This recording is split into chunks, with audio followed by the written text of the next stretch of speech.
fortuito. Sí. El caso fortuito, ¿qué es? Básicamente, ¿qué es y para qué sirve? Es un accidente de responsabilidad. Sirve para eso. Sirve para eximirse de responsabilidad. Ahora, ¿qué es un caso fortuito? Para empezar, algo que para que califique como caso fortuito es un hecho extraordinario. Ese es el primer punto. El hecho es extraordinario, es decir, es fuera de lo común. Extraordinario y además imprevisible, extraordinario, imprevisible, inevitable, tiene todas esas características. Lo más importante de todo es que sea extraordinario e inevitable. O sea, que sea fuera de lo común y que no se pueda evitar. Si es previsible, bueno, es una de las características, pero podría en algún momento haber sido previsto y aún así inevitable. El rasgo más importante es la inevitabilidad. Por ejemplo, además, también la previsibilidad depende de cuánto tiempo, cuánto antes se pudo prever. Hoy, por ejemplo, un terremoto no se puede prevenir en general. Es muy difícil predecir un terremoto o prevenirlo, pero un tsunami sí. Generalmente ya se sabe, ocurre un terremoto en 800 kilómetros por un lado y ya sabemos que el tsunami se viene. ¿Y deja de ser caso fortuito porque sea imprevisible? No, porque es inevitable. Y es inevitable y causa un daño enorme e impide y puede afectar un montón de contratos y un montón de relaciones. Entonces, el rasgo principal es la inevitabilidad. Esto está tratado en el código, en el artículo 1730, y con una fórmula muy parecida al que tenía el viejo artículo 514 del código, que decía que casos fortuitos que no ha podido preverse o que previsto no ha podido evitarse. Es decir, contemplaba esa posibilidad del código de que aún habiendo sido previsto, no podía ser evitado. Y el nuevo dice que es caso fortuito o fuerza mayor el hecho que no ha podido ser previsto o que habiendo sido previsto no ha podido ser evitado. O sea, más o menos dice lo mismo, ¿no es cierto? Exime de responsabilidad excepto disposición en contrario. El caso fortuito y la fuerza mayor, ¿son sinónimos? Para la ley nuestra sí. En definitiva, sin perjuicio de que en realidad no lo son, porque pueden ser interpretados de distintas formas, y hay muchos autores y muchas teorías que los separan y que dicen que son cosas distintas, pero los efectos prácticos para nosotros, hablar de fuerza mayor o hablar de caso fortuito es básicamente lo mismo. En el campo obligacional, el caso fortuito tiene dos consecuencias. ¿Cuáles son esas consecuencias? Primero, extingue la obligación por imposibilidad sobrevenida, sin responsabilidad del deudor. ¿Por qué por imposibilidad sobrevenida? ¿Por qué hablamos de imposibilidad sobrevenida y no imposibilidad contemporánea al nacimiento de la obligación? ¿Qué pasaría si el hecho es imposible al momento que se celebra la obligación? No nace la obligación. No existiría obligación. No nace la obligación, no hay obligación. Si yo me obligo a cruzar o hacer algo que es imposible hacer porque la cosa no existe, porque no está, no hay obligación posible. En cambio, la imposibilidad debe producirse necesariamente en un tiempo posterior al nacimiento de la obligación. Y la segunda consecuencia es que exime la responsabilidad del deudor. La causa del incumplimiento se desplaza al caso fortuito. En este caso, técnicamente lo que está operando es una causa ajena. Es decir, el incumplimiento se produce por una causa ajena, por una causa distinta al hecho del deudor.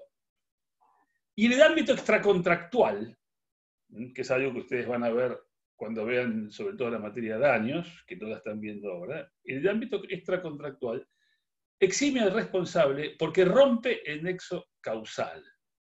Yo no sé si Alejandro les dio la clase de el incumplimiento, que también les tiene que haber tocado el tema de los elementos de responsabilidad civil, que era el daño, la relación causal, la antijuridicidad y el factor de atribución.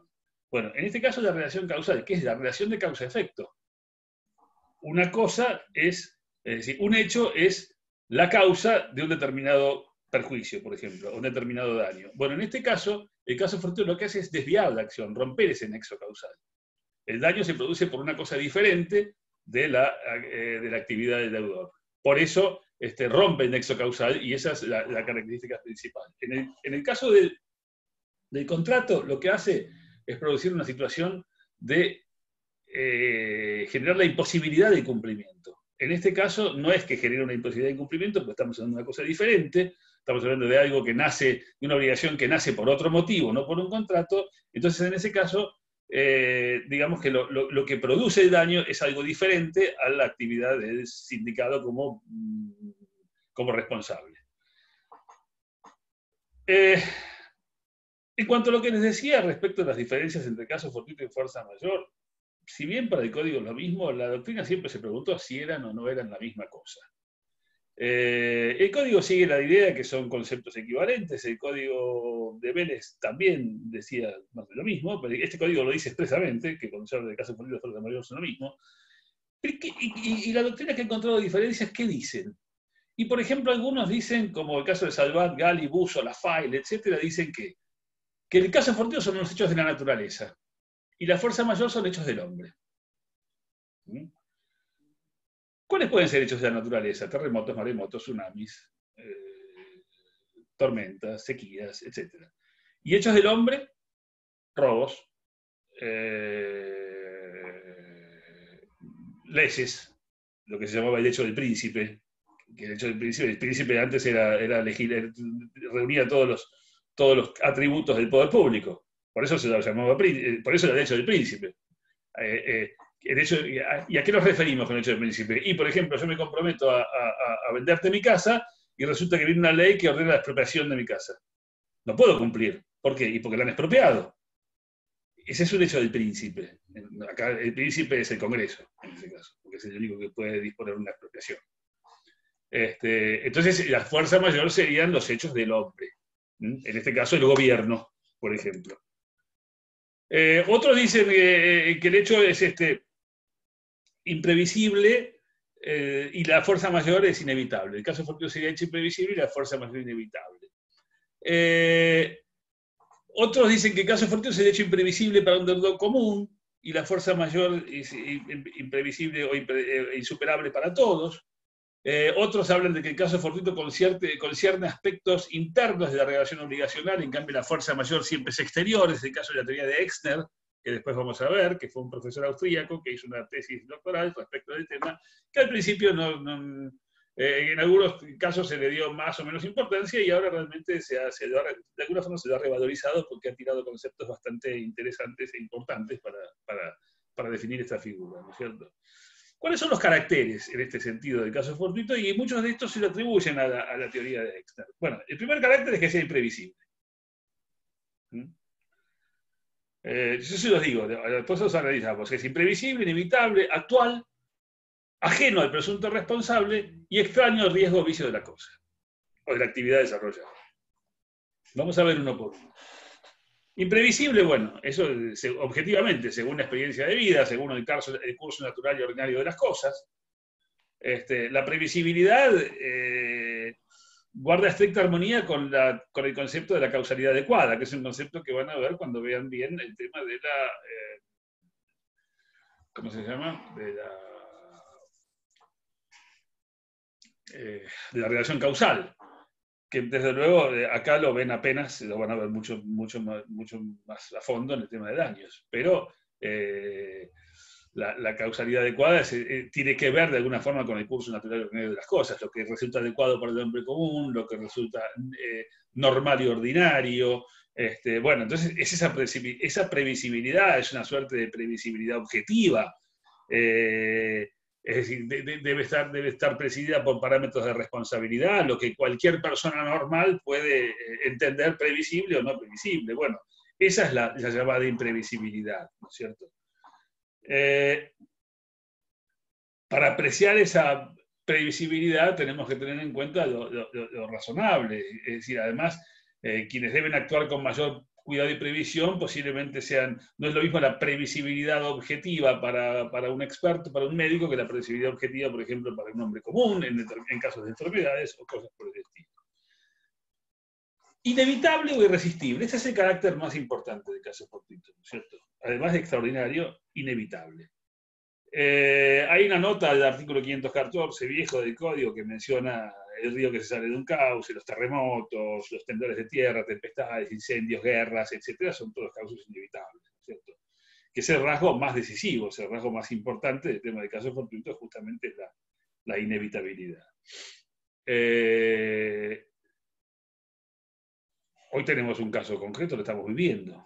El caso del coronavirus es un caso, era imprevisible, aunque ya no era imprevisible cuando empezó a aparecer en China o en Europa, sobre todo en Europa. Cuando apareció en China, acá el ministro de Salud decía que era imposible que llegara de Argentina. Bueno, y eso que era un experto. Resulta que no fue imposible, resulta que llegó, y resulta que en un momento se supo que se venía. Que no se sabe con cuánta intensidad, pero se sabe que viene. Eso es, el carácter más importante es realmente inevitable. Y eso ha provocado montones de incumplimientos. Y se pueden ver por todos lados que ya hay unos cuantos autores que están escribiendo sobre el tema y que están dictando conferencias sobre el tema y sobre el incumplimiento de las obligaciones y el caso fortuito como una causa de incumplimiento, ¿no es cierto? Como un eximente.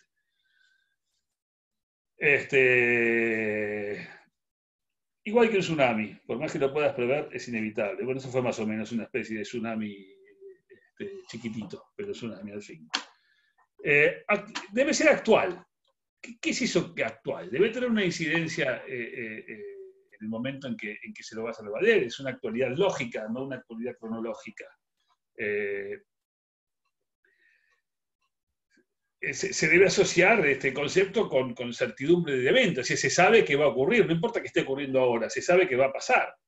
Entonces, esa es la actualidad que debe tener. Debe ser ajeno al presunto responsable.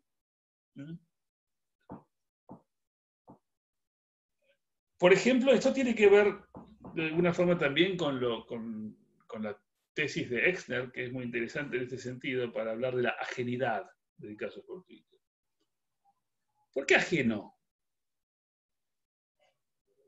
Porque si él en un momento dice que, fíjense que lo que dice esto, que el caso fortuito no libera de responsabilidad y la fuerza mayor sí, porque el caso fortuito él dice que es interno a la empresa y la fuerza mayor es un hecho es algo exterior a la empresa y que vos no te podés eximir de responsabilidad por algo que es interno a tu actividad.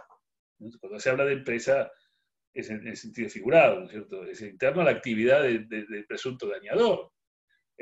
La explosión de una caldera, por ejemplo, ¿es caso fortuito para la empresa que le explota la caldera y muere una persona dentro de la fábrica? No es un caso fortuito, porque es interno a la empresa. El choque de un... digamos, el micro que frena de golpe porque se le cruzó un peatón. ¿El caso fortuito? No, porque es interno. Porque aunque ese hecho sea exterior, el tipo debe bueno, además de tener que garantizar la seguridad, es interno. El estallido de una goma, de un neumático en la ruta, por el cual causa, y sigue siendo interno. ¿Es caso fortuito? ¿Es extraordinario? Sí. ¿Es imprevisible? Sí, pero es interno. Entonces no exime de responsabilidad. O daños causados por dependientes o auxiliares, que son también imprevisibles, porque, o podría ser en caso imprevisible, podría ser extraordinario, podría reunir todas las características, pero le falta le falta la ajenidad. Entonces, siendo interno de la empresa, no puede eximirse de responsabilidad. Este tema fue planteado por Exner, que la extraordinariedad sumaba dos requisitos, extraordinariedad y notoriedad del hecho. Habría que ver si la notoriedad del hecho realmente es una causal, pero bueno, es algo que agrega Exner. La extraordinariedad, sí, ahí estamos totalmente de acuerdo. De hecho, debe ser fuera de lo común. No un hecho ordinario, sino un hecho fuera de lo común. Y bueno, y él también en ese caso dice que el hecho de ser notorio, o sea, públicamente conocido. El 1733, si ustedes lo tienen a la vista, inciso G, dice que si el caso fortuito y en su caso la imposibilidad de cumplimiento que de resulta constituye una contingencia propia del riesgo de la cosa o la actividad, en ese caso no eximen de responsabilidad. O sea que hay que tener en cuenta que para que exima de responsabilidad debe ser, eso específicamente lo dice el código en ese caso. Específicamente dice eso,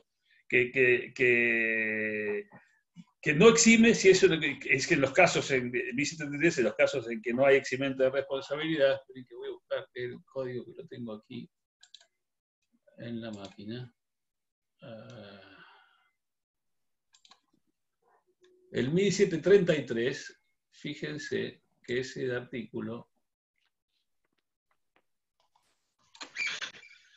que dice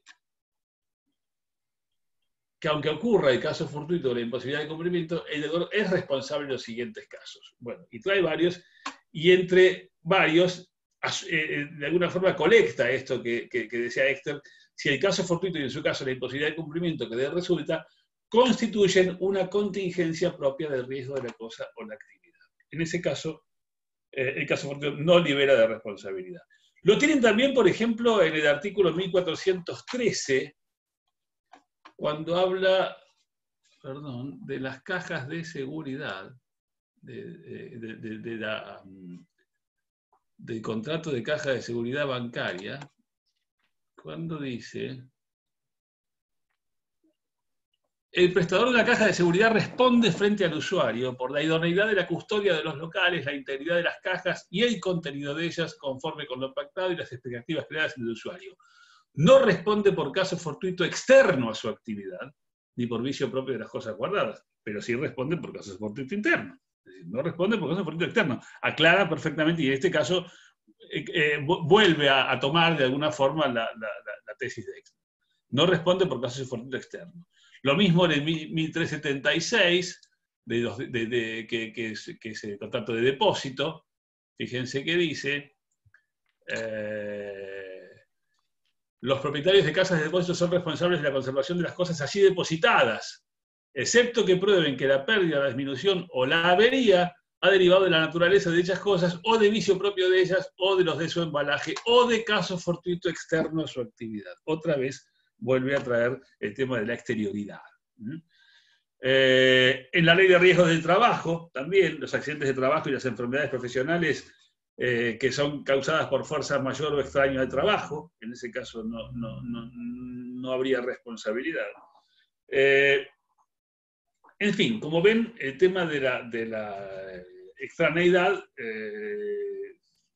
digamos que no solamente ha pasado de la teoría a estar directamente en la legislación. No es un tema menor. Sobrevenido, último requisito, que debe ser, digamos, sobrevenido a la aceleración de la obligación. No puede ser contemporáneo con el nacimiento de la obligación, porque como aclaramos antes, si alguien dijo, no hay obligación posible, si de hecho es imposible desde el vamos. Entonces debe ser sobrevenido a la aceleración de la obligación. Es interesante que tengan algunos casos que yo he sacado así de la jurisprudencia y que están en los libros, de qué casos, a modo de ejemplo, son considerados casos fortuitos y qué casos no. Por ejemplo, respecto de hechos de la naturaleza. Terremotos, maremotos, temporales de viento y lluvia, nieve o granizo en lugares donde no es normal que ocurra, sequías, desborde de ríos, siempre que sean hechos extraordinarios o poco comunes. No quizá en lugares donde estos hechos ocurren con frecuencia. Si tenemos un lugar donde el río se desborda todos los años, no podés invocar el caso fortuito porque se desborda el río, pues se sabía que iba a pasar. Pero no es lo mismo si pasa de vez en cuando o si es muy raro que pase. Epidemias, acá la tenemos clarita, pestes generalizadas, bueno, la estamos padeciendo. Y las enfermedades inculpables del deudor en las obligaciones que son inscritas personas. Si el deudor tiene que cumplir la obligación y tiene que cumplirla solo él, por ejemplo, el cantante, el músico, el poeta, el pintor de cuadros, o alguien que no sirve que se pueda cumplir por tercero la obligación, bueno, en esos casos una enfermedad inculpable de él, desde luego, es también un caso fortuito que exime o libera de responsabilidad. En cuanto a los hechos del hombre, la expropiación, cuando el Estado pone una cosa fuera del comercio, que también puede ocurrir, el Estado puede decidir que una cosa está fuera del comercio, a partir de allí, eso es un hecho del hombre que es imprevisible y fortuito. Es decir, si yo me había comprometido a entregar una cosa que el Estado la puso luego fuera del comercio, no me pueden imputar a mí por no poder cumplir en ese caso. Es decir, el incumplimiento se produce por caso fortuito. Prohibición de comercializar algunos productos, importados, exportados, etc. En Argentina, que vivimos yendo y viniendo con ese tipo de cosas, como nos faltan dólares, siempre estamos con esos problemas de que se prohíbe, no se prohíbe. Entonces, bueno, esas prohibiciones por parte del Estado constituyen un caso fortuito. Si yo de golpe me comprometo a importar y no lo puedo hacer porque el Estado me lo prohíbe, o a exportar, en ese caso no puedo cumplir por tal motivo. Lo mismo hechos de terceros, robos. El robo es caso fortuito, el hurto no. ¿Por qué razón el robo es caso fortuito? Porque el robo supone, no sé si los que han visto penal lo deben saber, el robo supone fuerza en las cosas o violencia en las personas. Entonces, es caso fortuito. En cambio, el hurto supone siempre una suerte de descuido por parte de la víctima. Entonces, el hurto de la cosa no es un caso fortuito, pero sí lo es el robo. Huelgas muy grandes, una huelga general, por ejemplo, o grandes efectos económicos, avatares económicos, como fue el efecto tequila o el coronavirus de hoy. También son porque uno habla del coronavirus, el coronavirus sí, es un hecho de la naturaleza, pero la cuarentena es un hecho del hombre. Es decir, en ese caso es un hecho del Estado. La obligación, el aislamiento forzoso es una decisión del Estado. No es una consecuencia directa de la pandemia, sino que en ese caso no sería las disposiciones estatales que impiden el desplazamiento, que obligan al aislamiento, o que no te permiten abrir un comercio, o cosas por el estilo. Y no son caso fortuito ni fuerza mayor las meras dificultades, simples dificultades que impiden cumplir. La rotura de maquinarias, automóviles, calderas, la explosión de un neumático, no son casos fortuitos. Si la pared se hunde por una mala condición del suelo, tampoco eso es un caso fortuito. La rabia de un perro no es caso fortuito, porque es interno, porque corresponde de alguna forma a un dueño. Y si el perro no tiene dueño, sea caso fortuito o no sea caso fortuito, no tenés a quién reclamarle. La niebla, un micro que choca porque había niebla, no puede decir que eso fue un caso fortuito. Es común, las lloviznas, el hurto. Como les dije hoy, la detención brusca de un colectivo y daño que sufre el pasajero. La enfermedad del deudor, si no es una obligación intuita persona, en ese caso puede ser cumplida por otro, por eso no sería caso fortuito.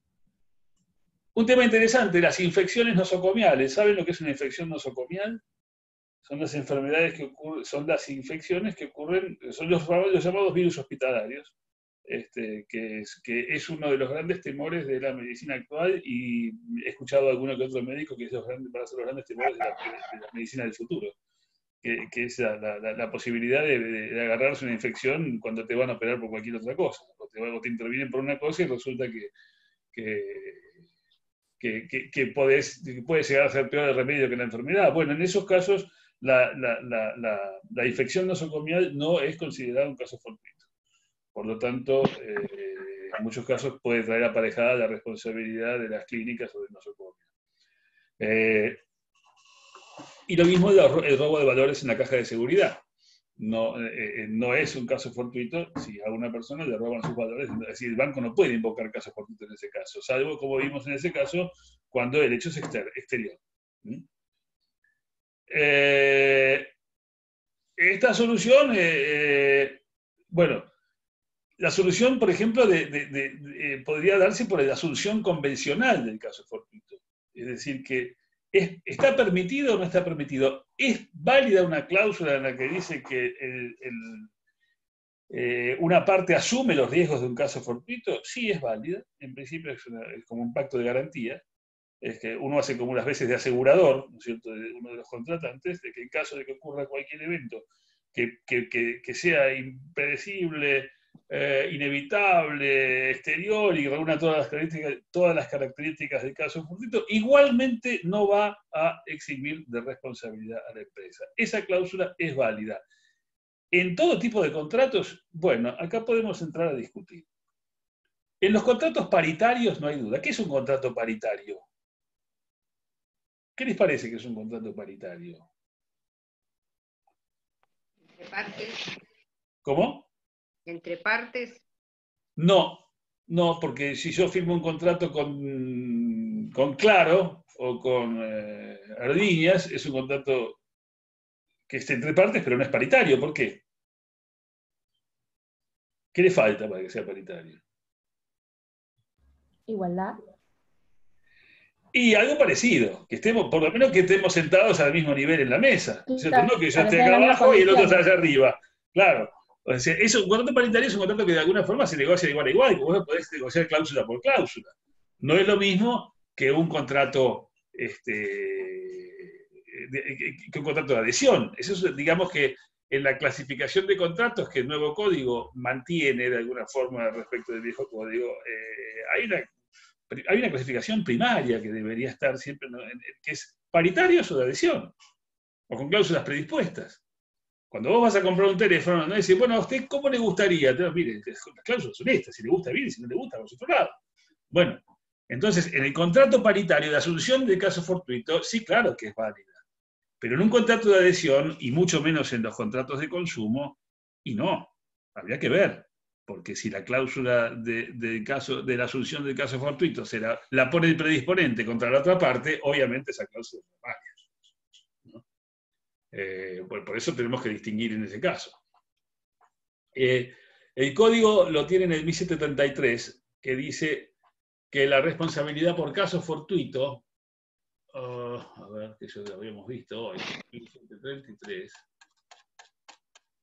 la responsabilidad por caso fortuito dice que, a ver, ¿Le leo? en caso de, no, está bien, lo tengo acá. En caso de imposibilidad de cumplimiento, ¿no es cierto?, aunque ocurra el caso fortuito, el deudor es responsable en los siguientes casos. Si lo asumió, aunque ocurra el caso, si lo asumió contractualmente, es el caso que estamos viendo en un contrato paritario. Lo asumió contractualmente en un contrato paritario, es válido. Si de una disposición legal resulta que no se libera por caso fortuito o por imposibilidad de cumplimiento. Por ejemplo, la Convención de Daños Nucleares. El caso fortuito no libera. Aún existiendo un caso fortuito, no libera la responsabilidad. Si está en mora, nosotros vimos ayer o anteayer, no sé si los que estuvieron en la charla sobre mora, una de las características de la mora, uno de los efectos de la mora, es que traslada los riesgos al otro. Entonces, si yo no puedo cumplir porque se produce un hecho extraordinario e imprevisible, estando yo ya en mora, y en caso de fortuito tengo que asumir. Es decir, la ley me obliga a asumirlo en ese caso. Ahora, salvo que yo entre en mora a consecuencia de una situación que es un caso fortuito. Eso es muy distinto. Entro en mora porque hay un caso fortuito que me impide cumplir. Bueno, entonces no entré en mora.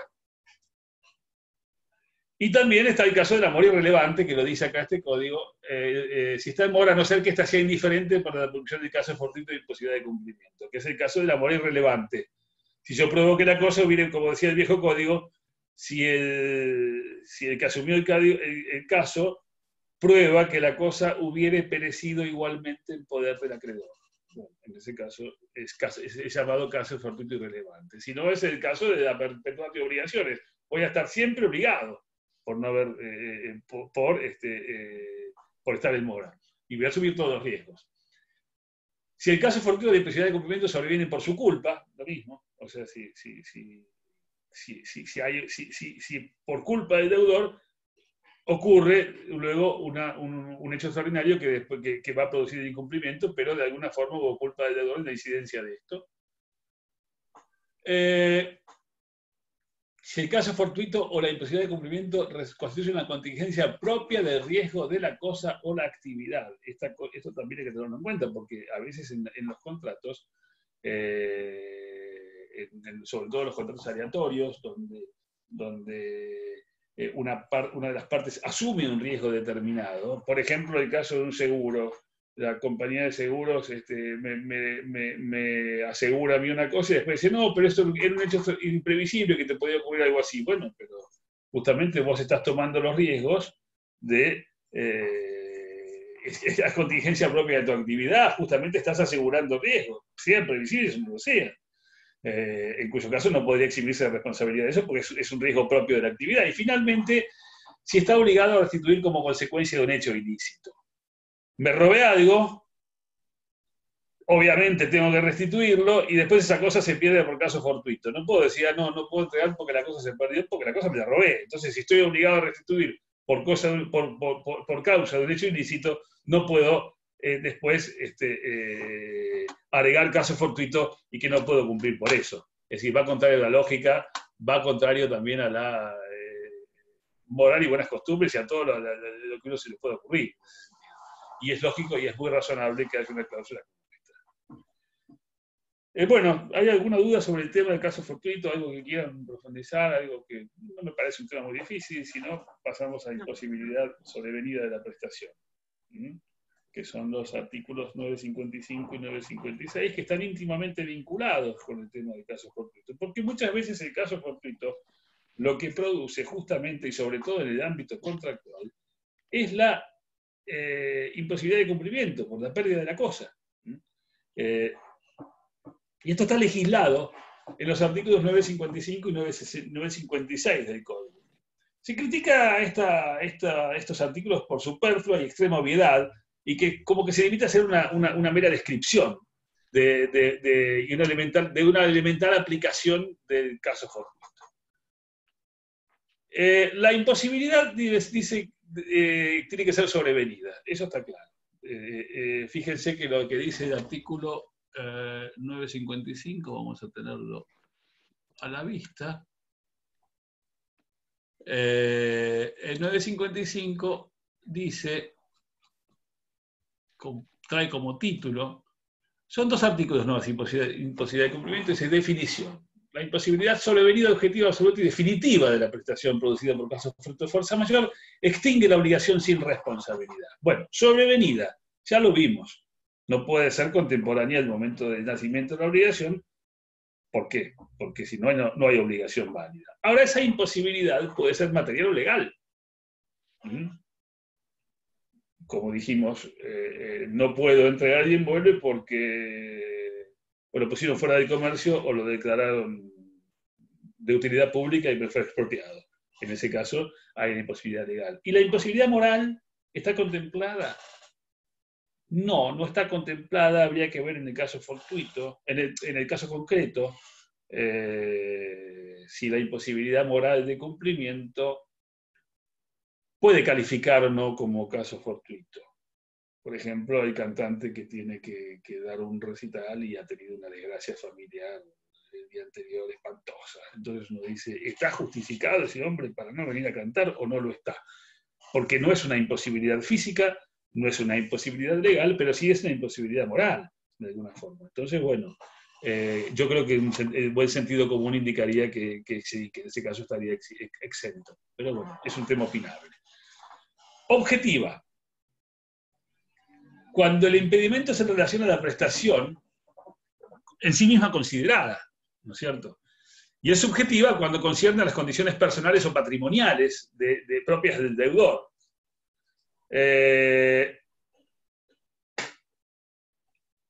Así considerada la cuestión, ¿el impedimento solo afecta al deudor? ¿Puede ser tenido en cuenta para configurar un incumplimiento? Y depende si la prestación es fungible o infungible. Por ejemplo, el cirujano que se quiebra la mano, o el pintor que se quiebra la mano, o el cantante que se queda sin voz. Bueno, en ese caso, si la obligación es infungible, desde luego que hay un impedimento y que hay imposibilidad de cumplimiento. Absoluta, cuando no puede ser superada por fuerzas humanas, donde ninguna persona la puede cumplir. No es que solamente el deudor no lo puede cumplir, porque si no, en ese caso no habría imposibilidad de cumplimiento si la puede cumplir otro. Es que nadie la puede cumplir. En este caso hay que tener en cuenta que puede ser un caso que ponga en riesgo la salud e integridad física del deudor. Y aquí entra la buena fe, el abuso del derecho, la equidad, etcétera, etcétera, como parámetros a tener en cuenta para ver si realmente hay o no una imposibilidad absoluta de cumplimiento. Y definitiva, que es por oposición atemporal. ¿Hay límite en la necesidad de espera? Por ejemplo, la imposibilidad de transporte en un conflicto bélico, o lo tenemos ahora, claramente, que sacó un pasaje por despegar, y le ofrecen otro pasaje por despegar o por cualquier aerolínea, le ofrecen otro pasaje para el año que viene. ¿Y qué sé yo si el año que viene voy a poder subir un avión? ¿Quién lo sabe hoy? Nadie. Entonces, ¿cuánto tiempo tengo que esperar para que devuelvan el dinero? ¿Cuándo puedo considerar que hay casos fortuitos que produce no los daños y perjuicios, no la indemnización por daños y perjuicios, pero yo se lo pagué el pasaje? Entra a jugar el derecho de las restituciones, no el derecho de la responsabilidad civil, sino el derecho de las restituciones. Si hay caso fortuito, quiere decir que la obligación se extingue para todas las partes. Si se extingue para todas las partes, juega el tema de la restitución. Lo que yo entregué a cuenta, o por pago total, me lo tienen que devolver. Bueno, eso está pasando, supongo que lo leerán en los diarios, está pasando con el tema de las aerolíneas, que te prometen pasaje para más adelante, que no te devuelven, no te lo quieren pagar en pesos a la plata de hace 6 meses. Bueno, eso que está ocurriendo son los casos que se vienen en masa, digamos. Esto tiene que ver con la buena fe, el ejercicio regular de los derechos, el fin del contrato, en fin, todos esos temas que juegan a la hora de ver si hay o no hay imposibilidad de pago. Y el 956 habla de la imposibilidad temporaria. Dice que la imposibilidad sobrevenida, objetiva, absoluta y temporaria de la prestación tiene efecto extintivo cuando el plazo es esencial o cuando su duración frustra el interés del acreedor de modo irreversible. Bueno, estamos en presencia clara también de un caso parecido a lo que son los pasajes aéreos hoy en día. Me frustra el interés de modo irreversible y depende cuál era el objeto del viaje. ¿Era un plazo esencial? Depende. Por ejemplo, si se trata de un plazo esencial, por supuesto que en ese caso la imposibilidad temporaria equivale a la imposibilidad definitiva. Porque si no me lo trajeron hoy, lo que me tenían que traer, y no me sirve para mañana, entonces la imposibilidad en este caso equivale a definitiva. Como ven, el tema de la imposibilidad de pago no es un tema muy diferente a ¿cómo se llama? A lo que es caso fortuito. De alguna forma son temas que se leen y se estudian en forma integrada, ¿no es cierto? Por eso hay quienes critican estos artículos del Código Civil y Comercial, dicen no son más que una aplicación práctica del caso fortuito y bastante elemental respecto de sus consecuencias o sus características. Otro tema que es importante es el tema de la imprevisión contractual. Un tema siempre, artículo 1091, a ver, siempre vigente en este país tan imprevisible, ¿cierto? Claro. ¿Cuál es la diferencia entre la imprevisión y el caso fortuito? ¿Qué tienen de distinto? ¿Qué es la imprevisión contractual? A veces lo más fácil de comprenderlo es a través de las diferencias. Fíjense, el artículo dice, imprevisión. Si en un contrato conmutativo, vamos a analizarlo un poco para que entiendan lo que está diciendo, ¿cierto? Si en un contrato conmutativo de ejecución diferida o permanente, ¿qué es un contrato conmutativa? Primer punto, porque ustedes todavía no dieron contratos. Bueno, es un contrato donde las obligaciones de las partes están claras, ¿no es cierto? Desde vamos. Un contrato conmutativo de ejecución diferida o permanente. ¿Qué es esto de ejecución diferida o permanente? Si el contrato de ejecución instantánea, no hay imprevisión posible, porque la imprevisión es hacia adelante. ¿no es cierto? Es algo que no previmos, un hecho extraordinario que no se previó al momento de contratar. Entonces, si la prestación, si la ejecución de la obligación es ahora, ya, entonces, en ese caso no juega la teoría de previsión. Por eso dice, de ejecución diferida, quiere decir diferida en el tiempo, que no se va a cumplir la prestación hoy, sino se va a cumplir más adelante, o permanente, es decir, si hay que cumplir, por ejemplo, una locación de ejecución permanente. ¿Por qué? Porque yo empiezo a alquilar hoy y sigo alquilando todo el tiempo. No es que alquilé hoy y ya el contrato terminó. Alquilo por 24 meses o por 36. ¿Y qué es lo permanente? Y que voy a estar 36 meses en un inmueble y que pueden pasar cosas dentro de estos 36 meses o 24 meses. Si en un contrato conmutativo, entonces de ejecución diferida o permanente, la prestación a cargo de una de las partes se torna excesivamente onerosa por una alteración extraordinaria de las circunstancias existentes al tiempo de su celebración, ¿qué me está diciendo? Que el contrato se me hizo demasiado caro a una de las partes por una circunstancia extraordinaria posterior al tiempo de su celebración, porque dice por circunstancias existentes al tiempo de celebración, sobrevenida por causas ajenas a las partes, por supuesto tiene que ser algo ajeno, no atribuible a las partes, y al riesgo asumido por la que es afectada, porque también el contrato puede ser aleatorio, pero uno asume un determinado riesgo, no otros, o sea, esto tiene que ser ajeno al riesgo. Esta tiene derecho a plantear extrajudicialmente o pedir a un juez, por acción o excepción, la resolución total o parcial del contrato o su adecuación. Igual regla se aplica al tercero, a quien han sido conferidos derechos o asignadas obligaciones resultantes del contrato, y al contrato aleatorio si la prestación es excesivamente onerosa por causas extrañas a su propia área.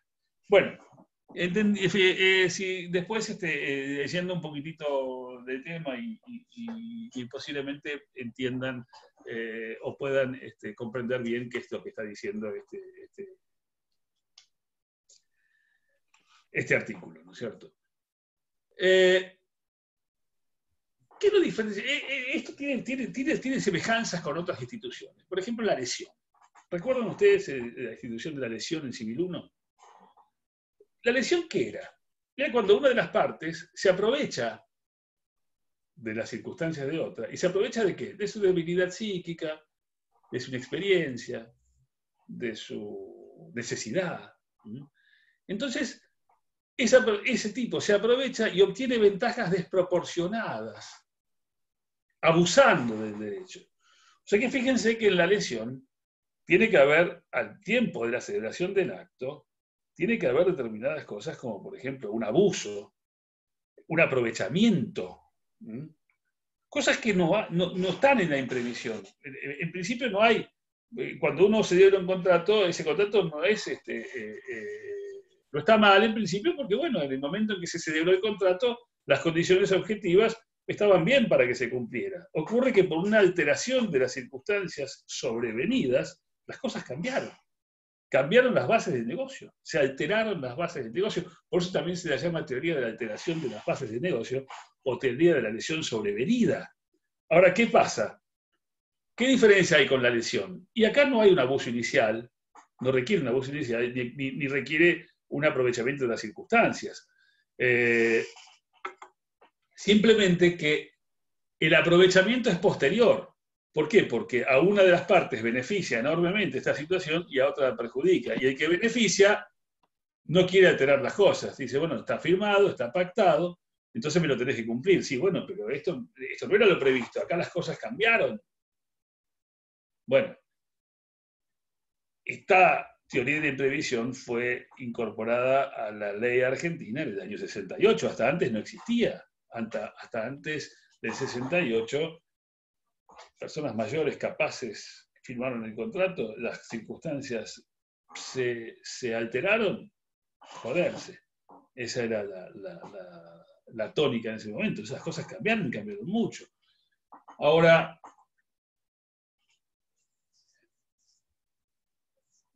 también hay otras diferencias. Por ejemplo, en la lesión, lo que se plantea es la nulidad del contrato.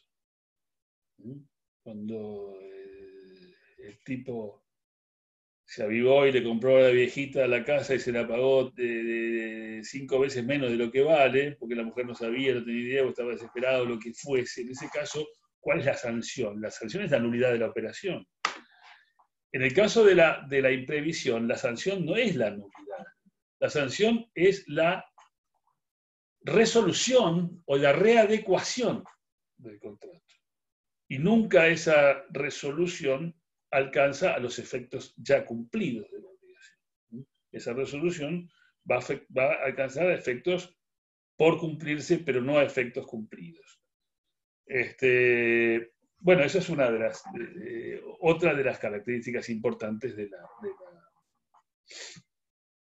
¿cómo se llama? De las diferencias que hay entre la lesión y la imprevisión. Y me debo estar olvidando alguna que después cuando me acuerde se las diré. Con el caso fortuito, ¿cuáles son las diferencias? El caso fortuito produce una imposibilidad fáctica de dar cumplimiento, o legal de cumplir con la obligación. La imprevisión no es que, cuando uno pide la aplicación de la entidad de la previsión, no es porque la obligación se haya hecho imposible, sino excesivamente onerosa para una de las partes. No es imposible, sino excesivamente cara, porque puede llegar al deudor a una situación de quiebra prácticamente. Entonces, el deudor en esos casos puede plantear la teoría de la imprevisión, y antes en el Código Viejo solamente podía demandar la resolución del contrato. El Código Nuevo puede demandar la resolución, pero puede demandar también una mejora, ¿cómo es que dice? La resolución total o parcial del contrato. Porque antes lo que podía hacer el afectado era pedir la resolución y el beneficiado, la otra parte, podía ofrecer una mejora equitativa si le interesaba conservar el contrato. Ahora, fíjense que la ley te dice que el afectado puede plantear la resolución total o parcial o su adecuación. También lo pueden hacer terceros que tengan asignadas obligaciones. Ahora, el problema se da cuando, por ejemplo, uno el que fue afectado plantea la adecuación del contrato y la otra parte ya no le sirve el contrato. Porque dice, no, a mí así no me sirven estas condiciones.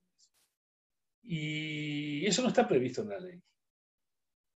O sea, al no estar previsto, depende, en definitiva, del criterio del juez que le toque. Que te puede decir, no, acá esto se readecua, usted tiene que cumplir con estas condiciones.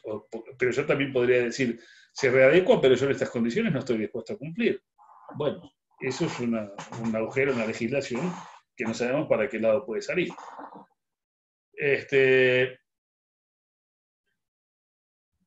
La teoría de la imprevisión ha tenido aplicación práctica en Argentina. En Argentina constantemente ocurren avatares económicos que hacen que la posición de uno se ha ocurrido muchas veces por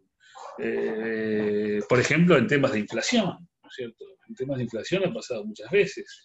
Ha pasado en la época del corralito, ha pasado en la época cuando se acabó la ley de convertibilidad, cuando se terminó con la convertibilidad y de un día para el otro el dólar pasó a 4 pesos cuando valía 1, o en la época anterior, esas épocas anteriores a la convertibilidad, donde llegamos a tener una inflación crónica, pero también hubo casos de hiperinflación, como fue el caso de Rodrigazo en el año 75, que de un día para el otro las cosas subieron a más del doble. Entonces, en muchos casos se invocó y se aplicó la teoría de la imprevisión. Lo que pasa es que en cuestiones de inflación, la teoría de la imprevisión en Argentina le está faltando un requisito, que es el de la imprevisibilidad. La inflación es un hecho más que previsible en Argentina, por lo tanto, ya la teoría de la imprevisión en esos casos se muestra como inoperante.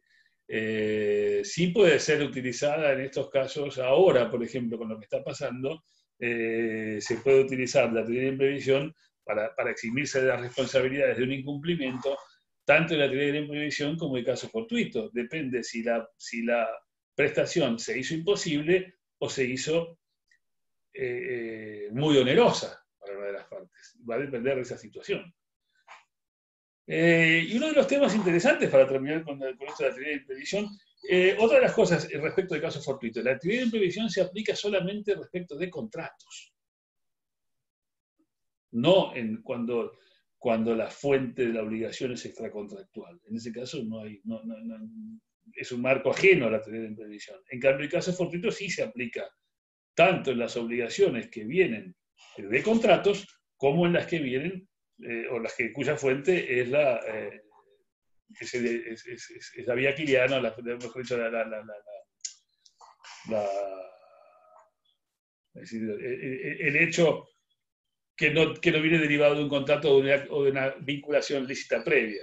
Es decir, el caso típico es decir, el accidente en la calle o situaciones donde no hubo una vinculación previa entre las partes, sino que surge a raíz de un entuerto, de un accidente, de un ilícito, etcétera, que no tiene vinculación con un contrato. Bueno, en esos casos puede haber caso fortuito, como les dije, y el caso fortuito en esos casos opera a nivel de la relación causal, fractura la relación causal. El casus, como se le conoce, el casus, desplaza la causa hacia el casus, que ha sido el hecho extraordinario que ha provocado el incumplimiento. Decíamos que el caso fortuito puede ser asumido convencionalmente, recuerden ustedes, en los contratos paritarios, no en los contratos de adhesión, donde el caso se lo encajan al que adhiere, ¿no es cierto? En ese caso es impensable que una cláusula que hace asumir a un adherente un caso fortuito pueda ser válida. En esos casos, y fíjense que siempre en los casos de los contratos de adhesión, las cláusulas oscuras se interpretan contra el predisponente, es decir, contra el que las puso.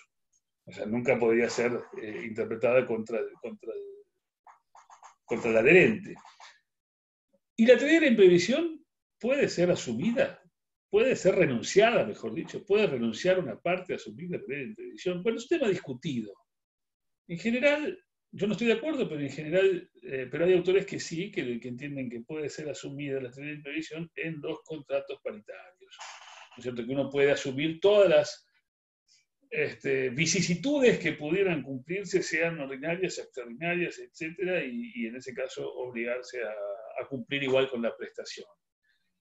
Siendo la teoría de imprevisión un tema rayano con el orden público, es un tanto espinosa la cuestión en cuanto a si puede ser asumido convencionalmente la imprevisión o no. Desde luego que no en el derecho de consumo o en la existencia de contratos paritarios, pero en los contratos que no son, que son de adhesión o con cláusulas predispuestas. Pero en la cuestión del contrato paritario, bueno, es un tema discutible y en general la opinión mayoritaria entiende que sí, que puede ser renunciada la invocación de la teoría de imprevisión. Finalmente había un tema que les hablaba del programa, que es el tema del incumplimiento sin culpa, que es un tema por ahí más complicado de encontrar.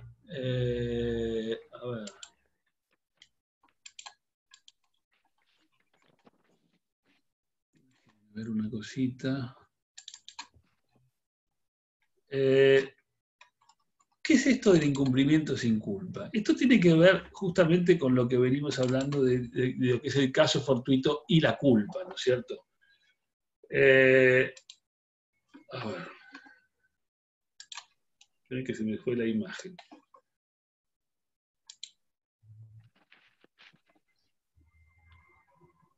¿Se escucha así? Sí, profe. Y también se ve. Perfecto. Yo no veo nada. No sé qué ha pasado. A ver.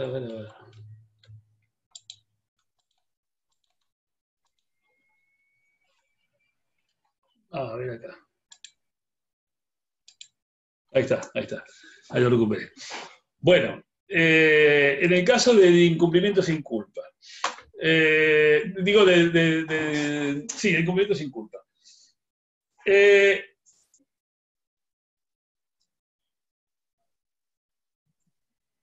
Hay una forma de ver estas cosas, de confundir el incumplimiento de una obligación con la existencia de casos fortuitos. Es decir, hay una teoría, o digamos una visión anterior a la visión actual, en el sentido de que donde terminaba la culpa empezaba el caso fortuito. Es decir, que no había un género intermedio, que todo incumplimiento estaba relacionado con un caso fortuito. Esto es una concepción netamente subjetiva del casus, en ese caso.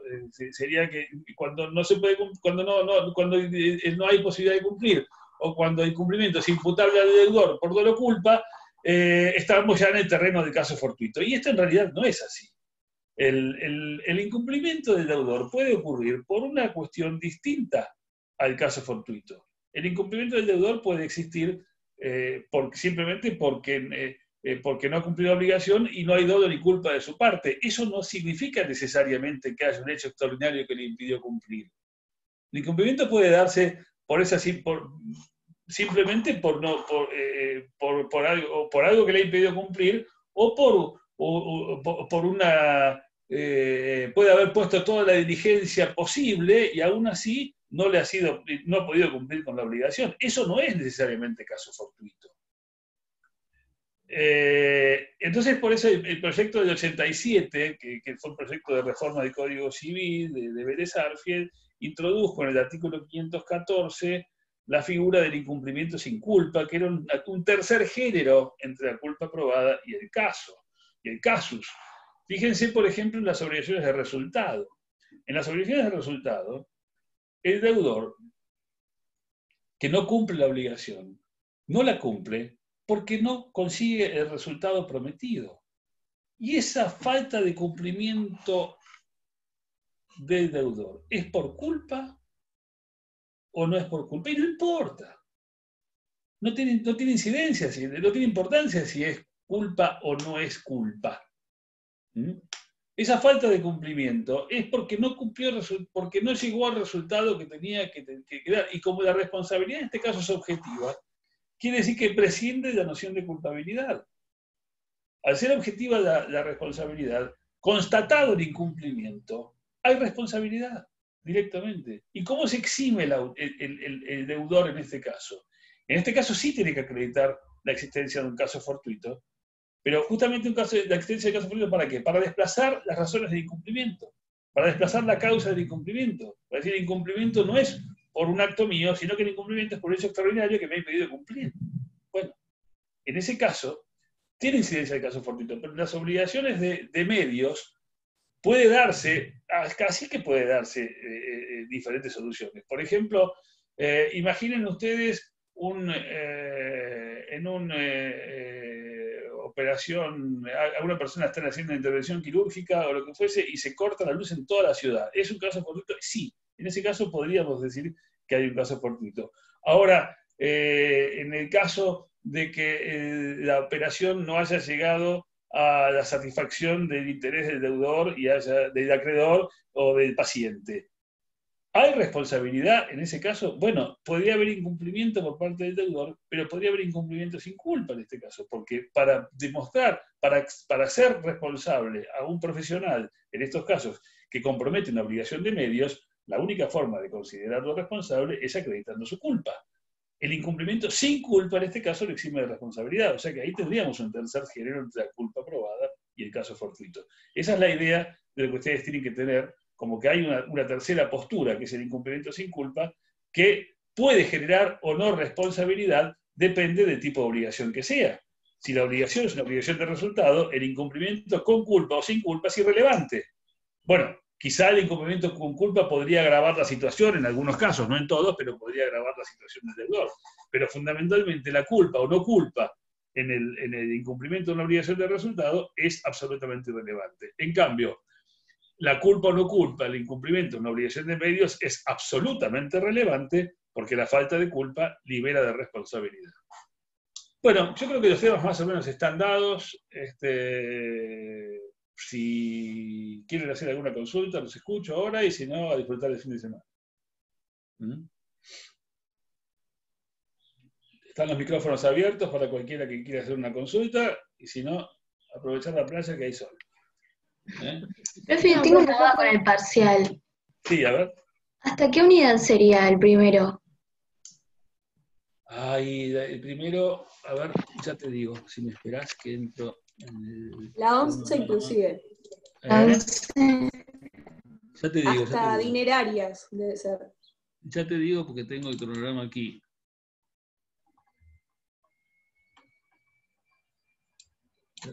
Ahora se me fue la imagen, pero bueno.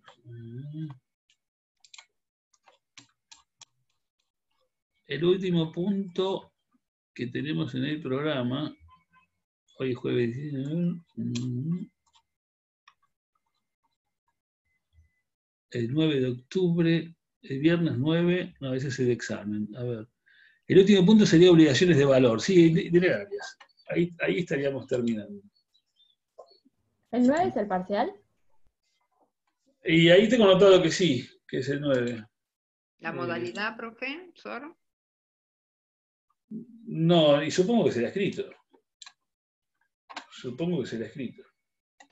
Y con respecto a que teníamos que hacer un trabajo práctico, Y en cualquier momento les va a caer ok. un trabajo práctico. En cualquier estén preparados, porque anímica y espiritualmente, porque en cualquier momento cae alguno. Todavía no sé, pero no sé la fecha, pero alguno va a caer. Profe, Y sí, el 9, los que cursamos procesal, tenemos Sí. el parcial ese día. sí. No sé si pueden ir juntos o no. Si pueden ir Sí, yo juntos, también. Obligaciones y procesal. ¿qué tienen el parcial? ¿Tienen el parcial de procesal de ese mismo día? Yo Sí, el tengo 9. de teoría general. El Bueno, proyecto. y Teníamos plantéenlo anotado porque- el 13. Esas son Claro. el 13 lo había publicado el Centro de Estudiantes. ¿Qué había publicado? ¿El examen? Sí, Que iba a para el ser el 13. 13. A ver. Martes y viernes y martes 13 sería el primer parcial. ¿Eh? Que ahí tendrán que ver si se puede, si necesitan modificar fecha o alguna cosa de esas, bueno,